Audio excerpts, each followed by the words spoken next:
19h45, la barrière Info Soir. Monsieur, dames, bonsoir et bienvenue à cette nouvelle session d'information du mercredi 21 juin 2023. Proclamation ce matin des résultats globaux provisoires des élections législatives partielles de la diaspora organisées le 18 juin dernier par la CENI. Le président de la CENI, Issa Kassouna, que je vous propose de suivre en extrait. Nombre de bureaux de vote, 602. Nombre de bureaux de vote dont les résultats sont parvenus, 600. Nombre total d'inscrits, 205 314. Le nombre d'inscrits ayant voté, 100 782. Le nombre de votants sur la liste adjective, 2382. Le nombre total de votants, 103 164. Les bulletins blancs ou nuls sont de 6 920. Les suffrages exprimés valables s'élèvent donc à 96 242. Le taux de participation est de 50,25%. Le nombre de sièges à répartir à partir de ces chiffres est de 5.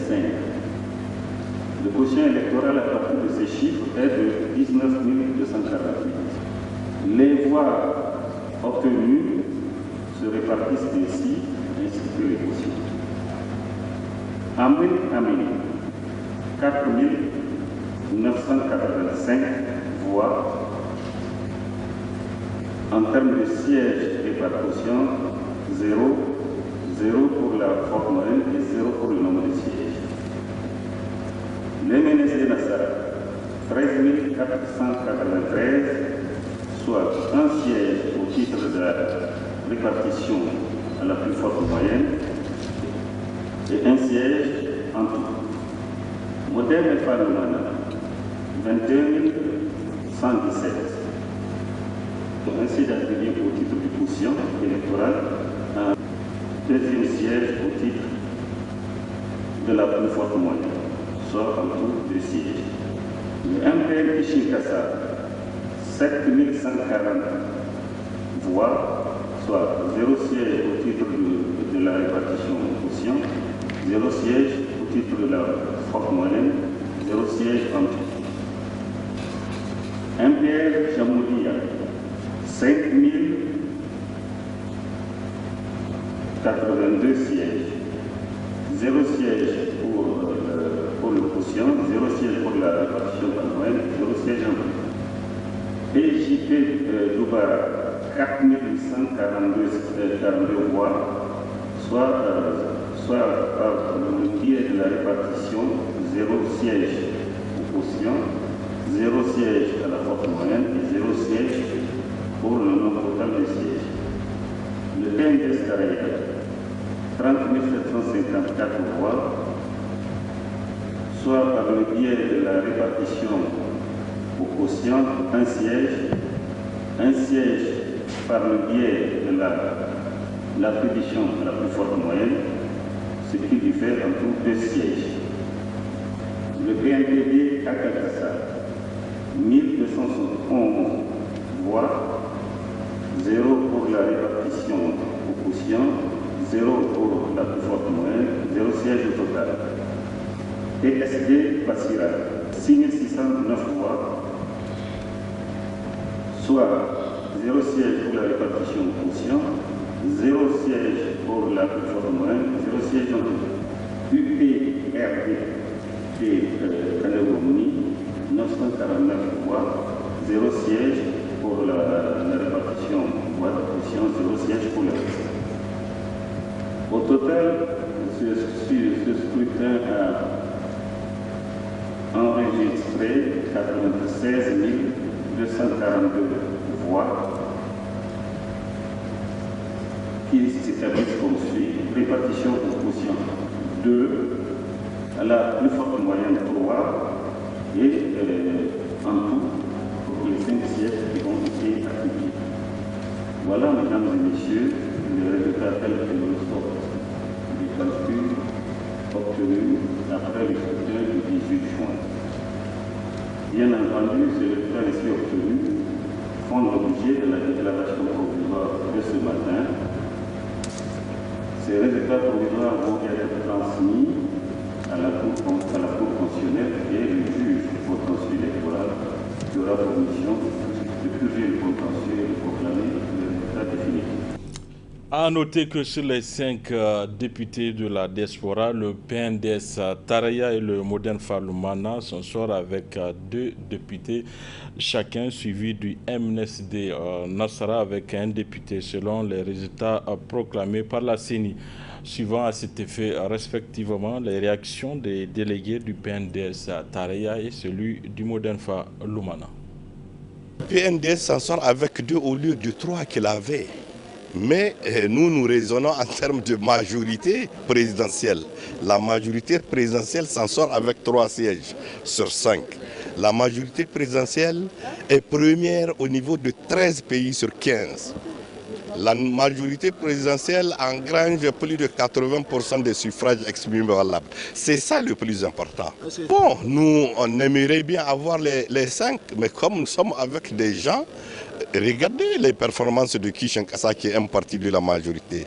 Regardez les performances de Bassira, un autre parti de la majorité.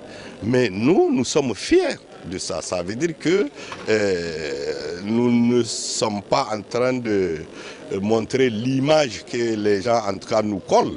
Nous ne sommes pas un parti hégémoniste, nous sommes avec des gens qui sont en train de travailler avec nous, avec un fort degré de loyauté. Et donc, nous sommes fiers que ces gens-là améliorent leur performance. Je peux vous dire très franchement que alhamdulillah, parce que malgré les conditions très difficiles dans lesquelles nous avons passé, donc, ou du moins se sont passées ces élections, je ne peux que me réjouir donc de ce résultat.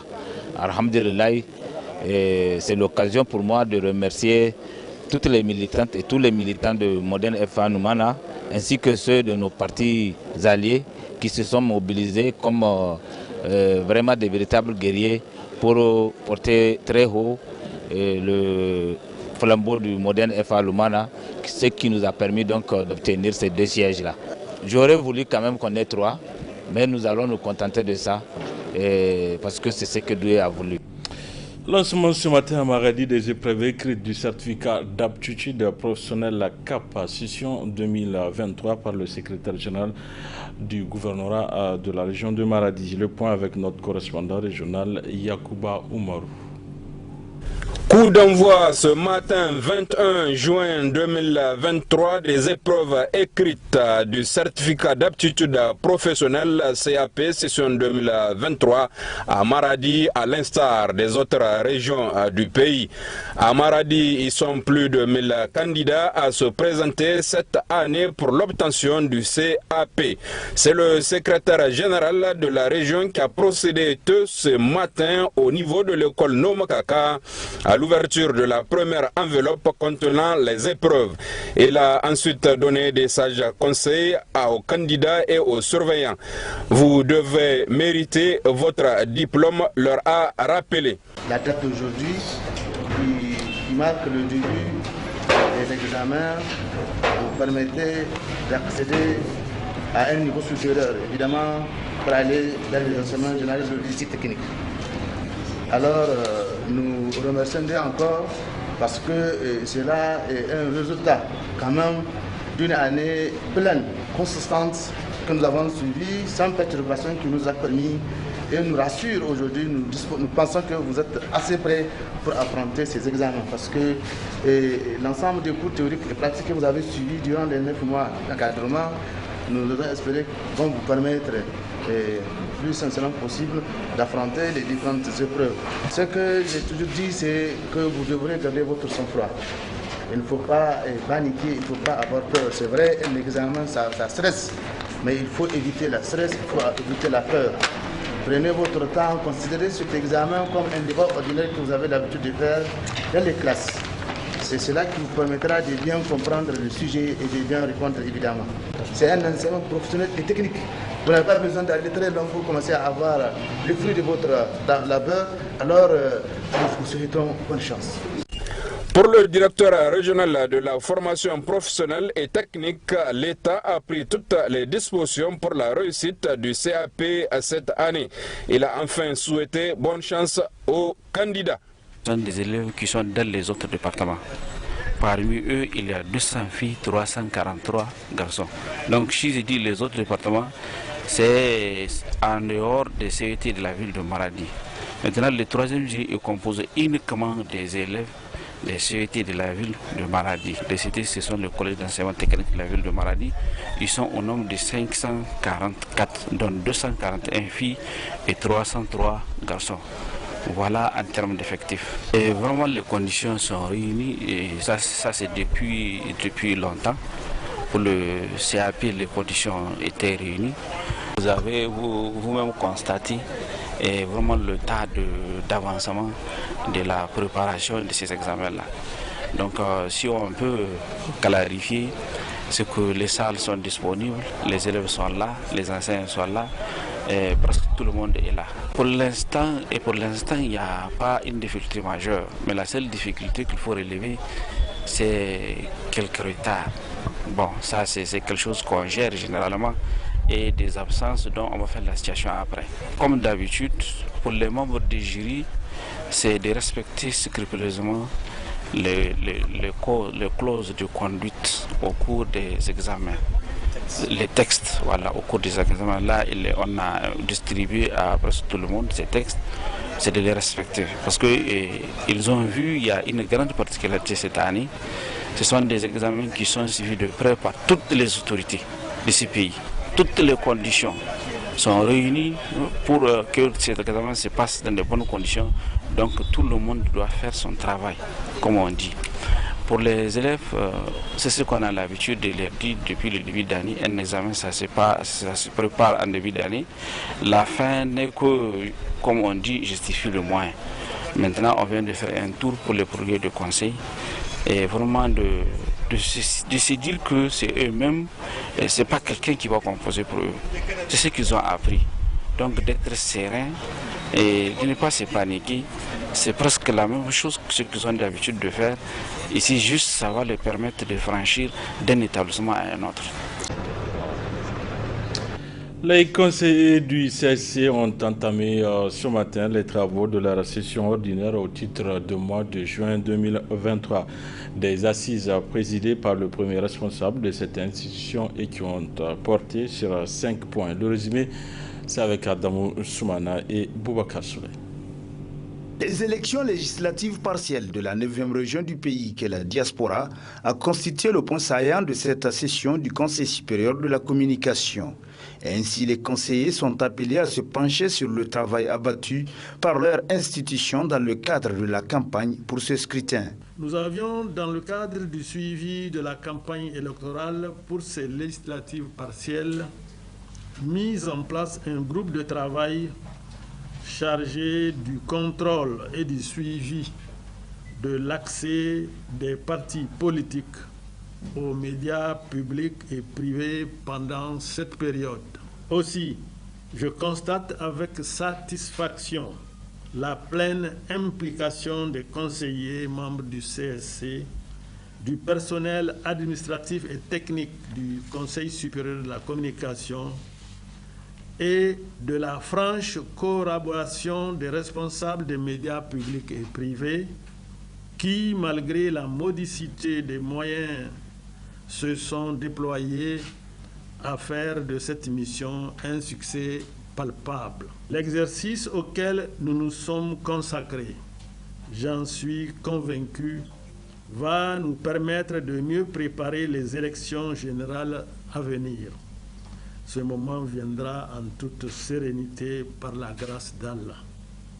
C'est pourquoi je vous engage à examiner avec la plus grande attention le projet de rapport de monitoring des médias dans le cadre de la campagne électorale pour les élections législatives partielles de la 9e région, la diaspora du 18 juin 2023, inscrits à l'ordre du jour de la présente session afin d'en tirer tous les enseignements et formuler des recommandations pour l'amélioration de notre travail de régulation des médias.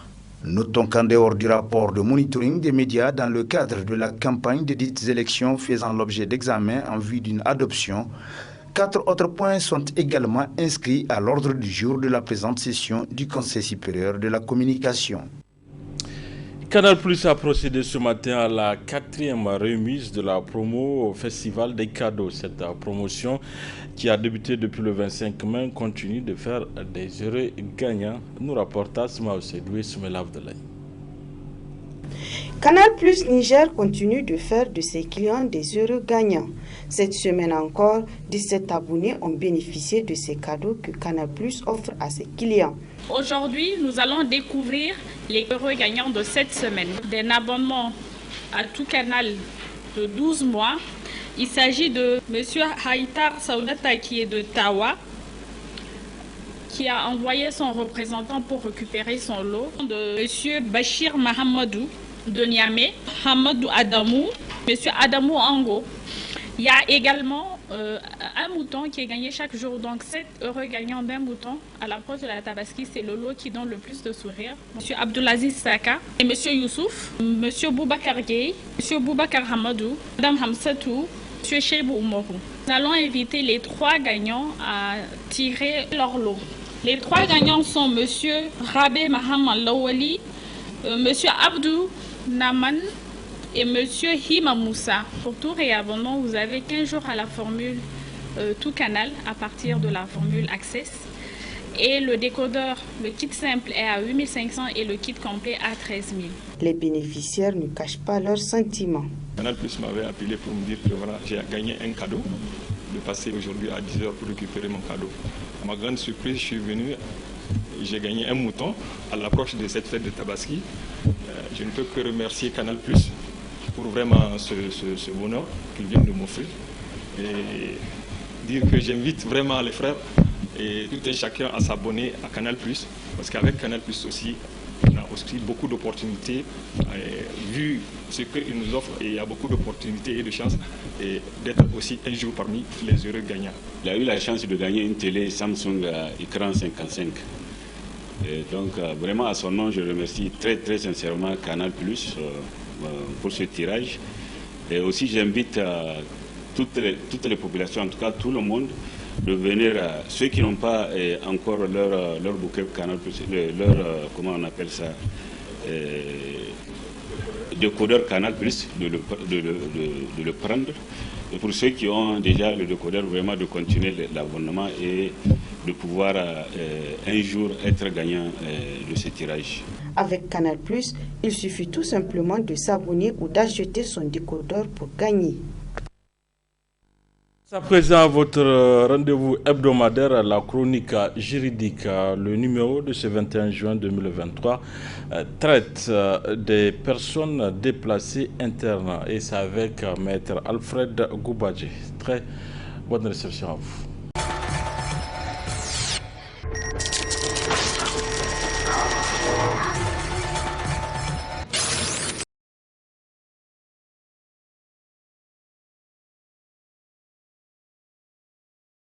Aujourd'hui, notre thème va porter sur les personnes déplacées internes. Il faut dire que la question du déplacement des personnes, c'est une question d'actualité, parce que quand vous regardez le théâtre des hostilités, vous allez vous rendre compte que ce sont des facteurs où, disons, la guerre ou les conflits armés constituent quelque part des facteurs de déplacement des personnes. Donc c'est important que nous parlons de ce thème afin d'éclairer davantage les populations sur les droits garantis aux personnes déplacées internes de par les textes nationaux et internationaux. Alors, au Niger,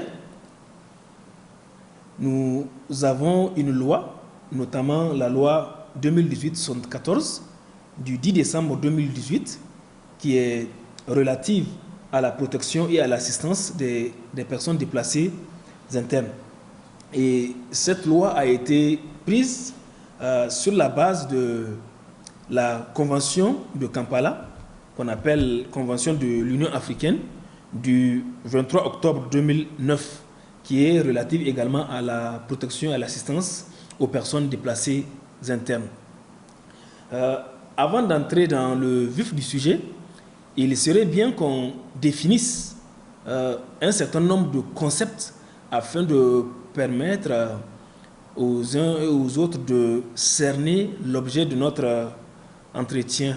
Alors, d'abord, je commencerai par présenter la définition des déplacés internes. Certainement, les uns et les autres entendent régulièrement parler des déplacés internes, mais sans pour autant savoir à quelle catégorie de personnes on fait véritablement allusion.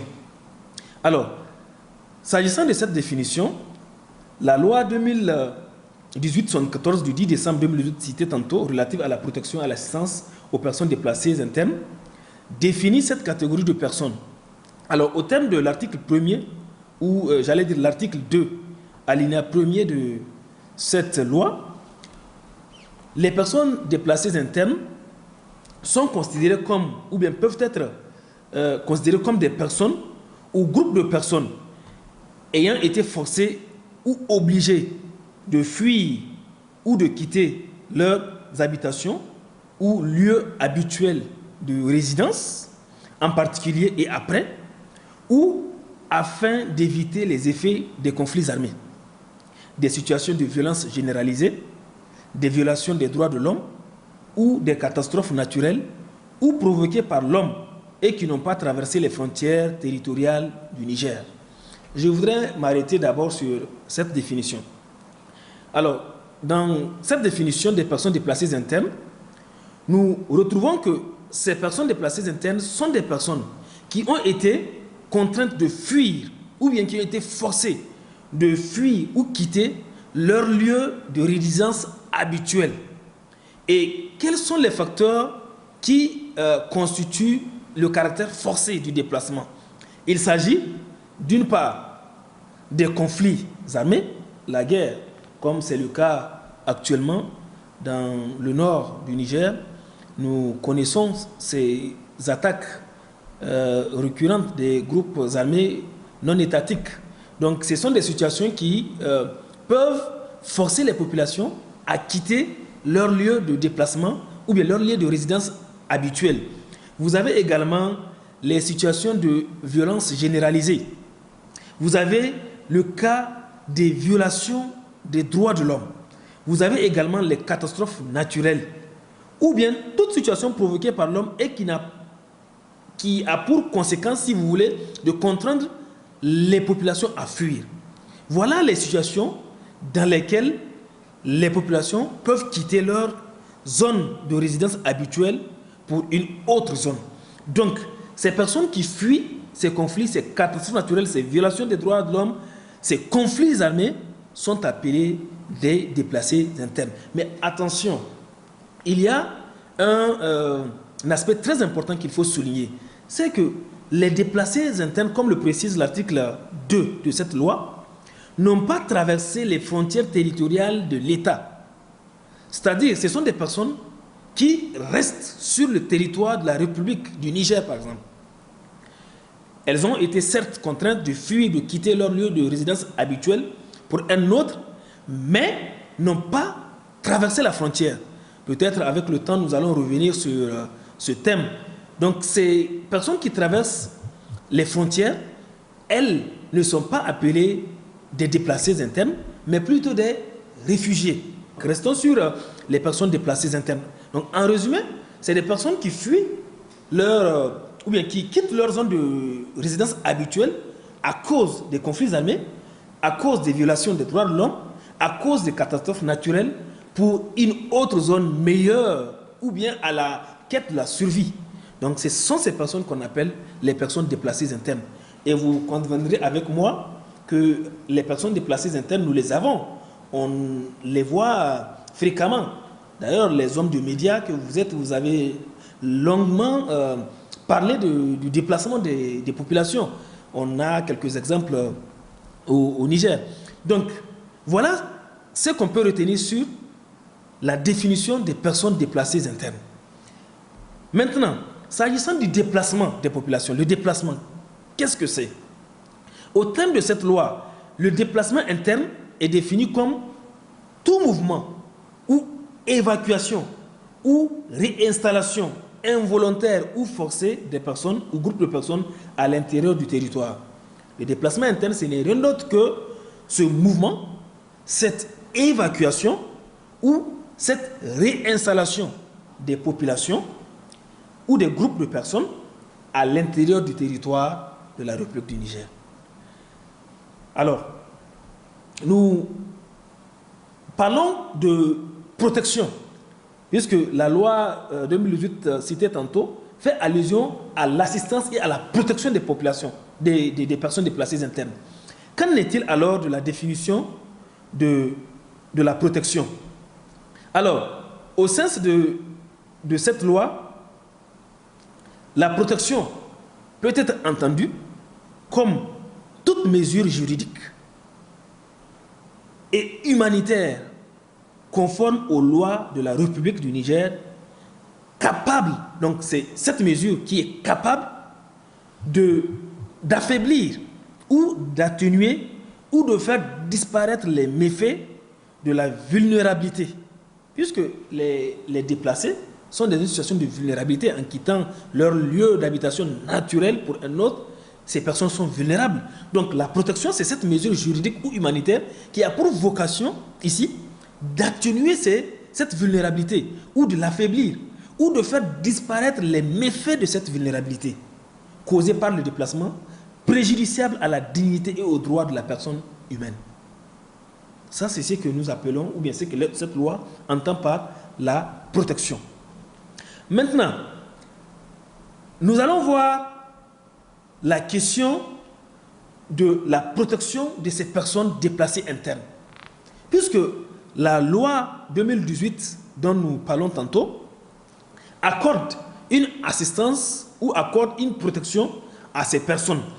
Et à ce sujet, l'article 10 de cette même loi dispose que tout citoyen a le droit d'être protégé contre les déplacements arbitraires de son foyer ou de son lieu de résidence habituel.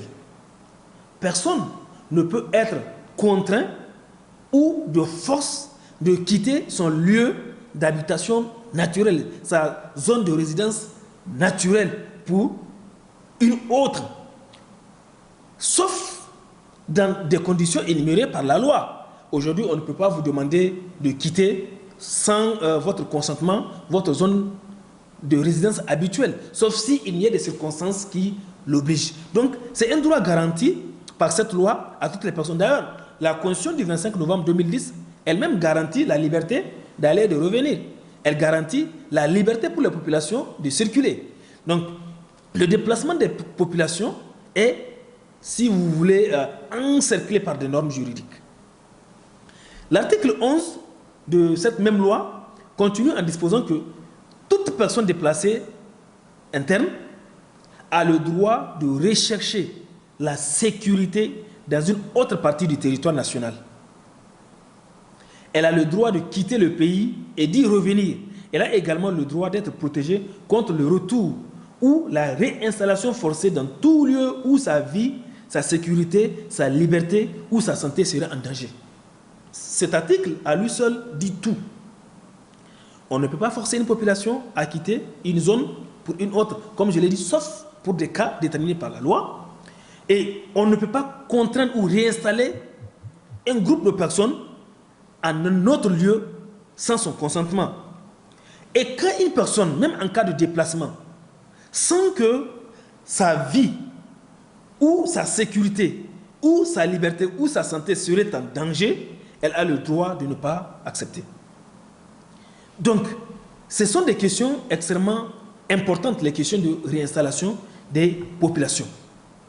L'article 12 dispose que toute personne déplacée interne a le droit de se faire enregistrer individuellement par les autorités compétentes en vue du décompte du nombre de personnes déplacées internes vivant dans les sites ou en famille d'accueil aux fins de recevoir l'assistance sous toutes ses formes. C'est pourquoi vous voyez quand il y a des déplacements des populations, l'État, à travers le ministère de l'Intérieur et certaines organisations humanitaires telles que le HCR et autres, interviennent, bien que le HCR travaille en grande partie sur la question des réfugiés, mais ils interviennent également pour assister ces personnes. Donc, ces populations déplacées sont prises en compte, sont prises en charge.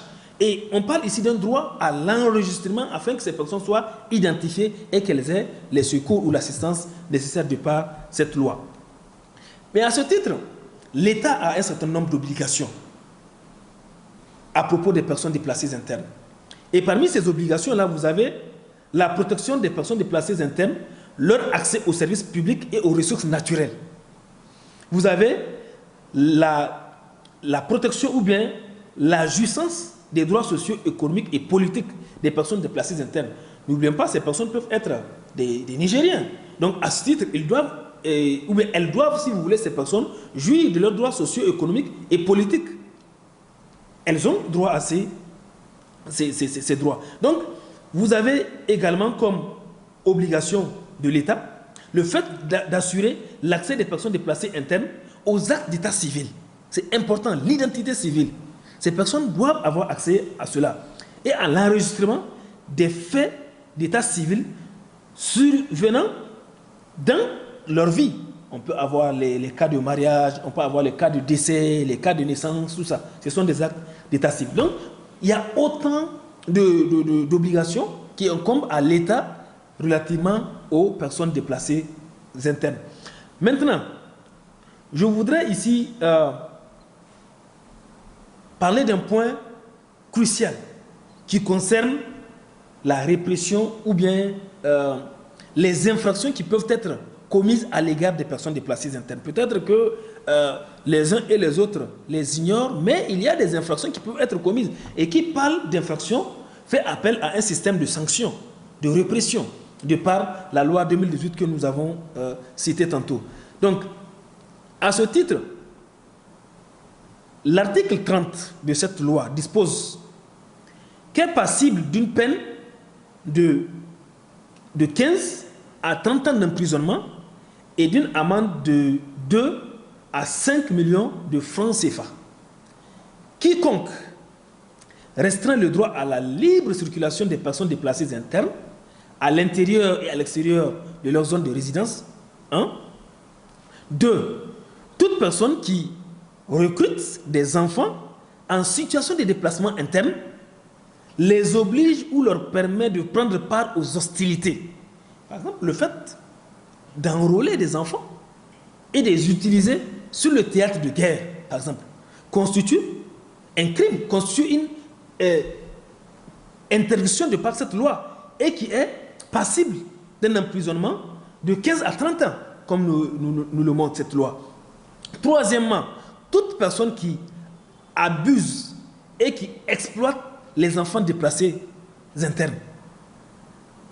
Enfin, toute personne qui recrute de force des personnes déplacées internes, kidnappe ces personnes, les enlève ou les prend en otage et qui les livre à l'esclavage sexuel ou toute autre forme d'exploitation sexuelle et à la traite des personnes, notamment des femmes et des enfants déplacés internes. Vous voyez qu'il y a un arsenal juridique de protection qui est mis en place afin de sécuriser les personnes déplacées internes. Elles ont des droits, elles doivent être protégées, d'une part par l'État, mais aussi par les populations.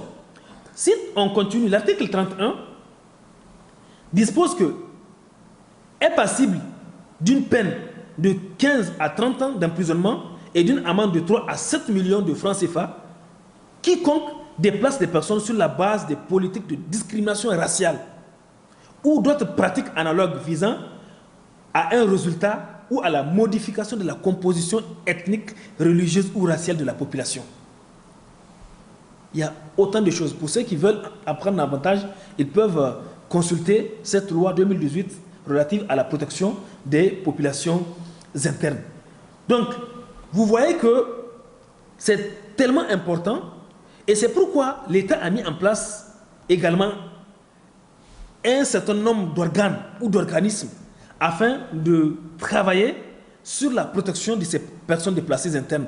Nous avons par exemple le comité de coordination nationale et de protection et d'assistance aux personnes déplacées internes pour faciliter la coordination et les prises de décision au sein du gouvernement. Vous avez également l'Observatoire national de prévention et de coordination de toutes les activités de prévention des facteurs susceptibles d'entraîner le déplacement des personnes internes. Mais il y a également un autre organe qui a été prévu par cette loi, c'est la Commission nationale des droits humains, qui joue également un rôle particulier dans la protection de ces personnes. Donc, vous voyez que les personnes déplacées internes doivent être protégées, doivent être assistées, parce que ce sont des personnes, ce sont des citoyens, ces personnes ont des droits, et l'État, de par déjà cette loi, nous avons vu un certain nombre d'obligations à l'égard de ces personnes, mais également les populations doivent également leur porter secours, assistance, afin de leur permettre de jouir pleinement des droits garantis par les textes nationaux et internationaux. Voilà ce que je peux vous dire sur la protection et l'assistance des personnes déplacées internes de par notre loi numéro 2018-74 du 10 décembre 2018 relative à la protection et à l'assistance aux personnes déplacées internes.